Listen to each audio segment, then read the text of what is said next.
Saudi अरब में Abu Dhabi में fuel tank को निशाना बनाया गया है। तेल के 3 टैंकरों पर ड्रोन से हमला किया गया है। अबू धाबी में एयरपोर्ट के पास धमाका। सऊदी अरब में फ्यूल टैंक में धमाका। 3 टैंकरों में धमाका हुआ है। यमन के हूती विद्रोहियों ने इस हमले की जिम्मेदारी ली है। इस वक्त की बड़ी खबर खाड़ी देश सऊदी अरब से आ रही है। अबू धाबी में एयरपोर्ट के पास धमाका। ड्रोन के जरिए इस हमले को अंजाम दिया गया है। इससे पहले भी हूती विद्रोही सऊदी अरब में कई बार हमले की कोशिश कर चुके हैं और अबू धाबी में एयरपोर्ट के पास हमले को अंजाम भी दिया है। इस घटना का बड़ा असर देखने को मिल सकता है।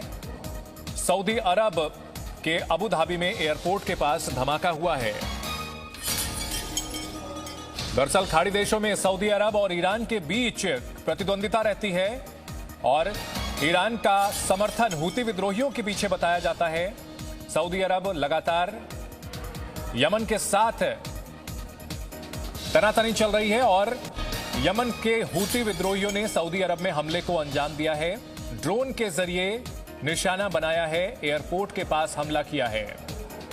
एयरपोर्ट के पास विस्फोट की बड़ी खबर। फ्यूल टैंक में धमाका हुआ। हूती विद्रोहियों ने इस हमले की जिम्मेदारी ली है और मैप के जरिए हम आपको बता रहे हैं कि किस तरह से सऊदी अरब में यह हमले को अंजाम दिया गया है। अबू धाबी में 3 टैंकर में विस्फोट किया गया है। सऊदी अरब दुनिया में काफी अहम माना जाता है क्योंकि तेल की बड़ी सप्लाई होती है यहां से और इस हमले के कई मायने इसका काफी बड़ा असर हो सकता है अंतर्राष्ट्रीय मंच पर। अबू धाबी में 3 टैंकर में विस्फोट हुआ है। ड्रोन हमला किया गया है। यमन के हूती विद्रोहियों ने इस हमले को अंजाम दिया है। अबू धाबी में फ्यूल टैंक में धमाका हुआ है। दुनिया में कच्चे तेल के निर्यात में सऊदी अरब की बड़ी भूमिका रहती है और फ्यूल टैंक को ही निशाना बनाकर हमला किया गया है। अबू धाबी में बड़ा ड्रोन हमला। सऊदी अरब से बड़ी खबर आ रही है। मिडिल ईस्ट का बहुत अहम देश है सऊदी अरब। भारत के साथ भी काफी अहम रिश्ते हैं, मधुर रिश्ते हैं और अबू धाबी में इस हमले को अंजाम दिया गया है। बड़ा ड्रोन हमला। ड्रोन के जरिए निशाना बनाया गया है फ्यूल टैंक्स को। फ्यूल टैंक में धमाका। बताया जा रहा है कि 3 टैंक्स को निशाना बनाया गया। यमन के हूती विद्रोहियों का हाथ इसके पीछे बताया जा रहा है।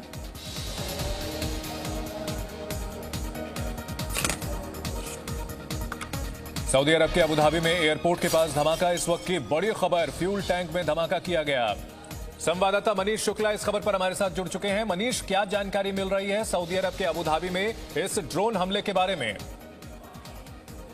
देखिए, अबू धाबी का जो एयरपोर्ट का है उसके पास एक एरिया है जो इंडस्ट्रियल एरिया बोला जाता है। वहां पर आग लगी थी। 2 वहां लोकेशन थे। उन जगह पे आग लगी लेकिन आग के रीजन का, आग के कारण की जानकारी नहीं मिल पाई थी यूएई की अथॉरिटीज को।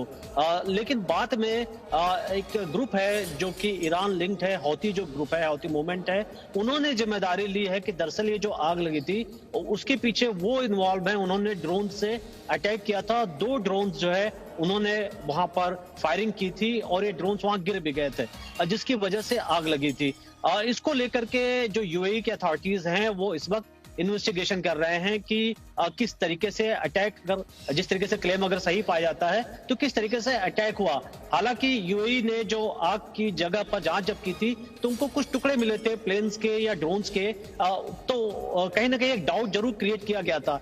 लेकिन जो सबसे बड़ी बात अगर आप देखें तो ये जो हौती मूवमेंट जो ग्रुप है, जो ईरान लिंक्ड है, यमन का ग्रुप है, ये आखिर ये अटैक किया किस लिए?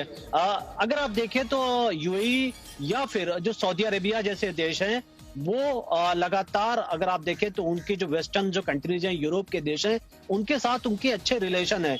और ईरान की जो दुश्मनी है वो अमेरिकन फोर्सेस के साथ है। पूरे अगर आप खित्ते के पूरे इलाके की बात करें तो लगातार ईरान और यूएस के बीच में एक टेंशन हम साफ देखते हैं। तो क्या ये जो फायर किया गया, जो अटैक किया गया, इसके पीछे क्या ये जो इंटरनेशनल राइवलरी चल रही है वो है, या फिर कोई और रीजन है जिसकी इस वक्त जांच चल रही है? जी बिल्कुल, इस मामले की जांच चल रही है और एक ये बड़ा हमला है जो कि अबू धाबी में किया गया है और इस मामले में अब ज्यादा जानकारी का इंतजार किया जा रहा है। अगर संघर्ष की बात की जाए मनीष, यमन के जो हुती विद्रोही हैं जिन्होंने इस हमले की जिम्मेदारी ली है, वो पहले से भी सऊदी अरब और यूएई को निशाना बनाने की कई कोशिशें करते रहे हैं। इसके पीछे क्या मकसद नजर आता है? क्या ईरान की भूमिका को लेकर भी सवाल उठाएगा जिस देश के ऊपर हमला हुआ है? देखिए, अगर आप देखें तो जो मुस्लिम वर्ल्ड है उसमें दो तरीके के दो फाक पड़ गए हैं, डिवाइड हो गए हैं। एक जो ग्रुप है वो टर्की है, जिसमें पाकिस्तान है और कई जो कट्टरपंथी जो देश हैं वो इन्वॉल्व हैं, जो यूएस के बड़े विरोधी हैं। दूसरा ग्रुप है, अगर आप देखें तो सऊदी अरेबिया है, यूएई है, जिनका वेस्टर्न जो देश है, इजराइल के साथ देखें अभी कुछ दिनों पहले यूएई ने इजराइल के साथ डिप्लोमेटिक रिलेशन शुरू किए। सऊदी अरेबिया भी काफी पॉजिटिव है। ये बातें जो कट्टरपंथी देश हैं उनको पसंद नहीं आ रही। दूसरी बड़ी बात कि अगर इसमें ईरान का इन्वॉल्वमेंट होता है, क्योंकि अभी तक तो ये लिंक्ड ग्रुप है, ये सभी जानते हैं कि जो हौती ग्रुप है, जो हौती मूवमेंट की बात कर रहे हैं, इसको ईरान इसकी हेल्प करता है और कई ऐसे ग्रुप है जिनको ईरान से मदद मिलती रही है। क्या ईरान इसमें कोई डायरेक्टली इनडायरेक्टली इन्वॉल्व था? क्या उनके कहने पे ये अटैक किया गया, या चूंकि ये कट्टरपंथी ग्रुप है उन्होंने ये खुद से अटैक किया क्योंकि उनको ये पसंद नहीं होगा कि इजराइल या अमेरिकन या यूरोपियन जैसे देशों से वो संबंध बना रहे हैं? अगर आप देखें तो भारत के साथ भी यूएई के बहुत बेहतर संबंध हो रहे हैं और कई जगह, अगर पाकिस्तान की बात करें, टर्की की बात करें, उनको ये बात अच्छी नहीं लग रही है। तो ये आखिर इसके पीछे एग्जैक्ट रीजन क्या है? जब तक ये सारी बात साफ नहीं हो जाती तब तक तो कुछ नहीं कहा जा सकता। लेकिन यूएई एक ऐसा कैपिटल, एक ऐसा देश है, अबू धाबी को अगर आप देखें, जहां दुनिया भर के इन्वेस्टर आते हैं, बहुत ही ओपन सोसाइटी है। तो ये जो ओपन सोसाइटी है, ये क्या किसी को रास नहीं आ रही? क्या जानबूझकर मिडिल ईस्ट में इस तरीके की अशांति फैलाने की एक बड़े पैमाने पर कोशिश है? ये इसको लेकर के अभी सारी चीजें साफ नहीं है, लेकिन इस तरीके का अटैक होना यूएई में अपने आप में बड़ी बात है। जी मनीष, वहीं अगर बात की जाए तो ये वो देश हैं जो कि तेल सप्लाई में बड़ा हिस्सा इनका होता है, तो कहीं ना कहीं अगर इस तरह के हमले और एस्केलेट होते हैं तो आने वाले दिनों में इसका इंटरनेशनल मंच पर काफी असर पड़ सकता है। दूसरे देशों पर भी इस टकराव का असर निश्चित तौर पर पड़ेगा और भारत भी उसमें से एक हो सकता है। देखिए, ये बहुत अभी आगे की बात है। अभी तो ये देखना होगा कि ये अटैक क्यों किया गया, और यूएई की जो फोर्सेस है उतनी स्ट्रांग नहीं है जितनी अगर आप सऊदी अरेबिया की देखें, क्योंकि सऊदी अरेबिया को यूएस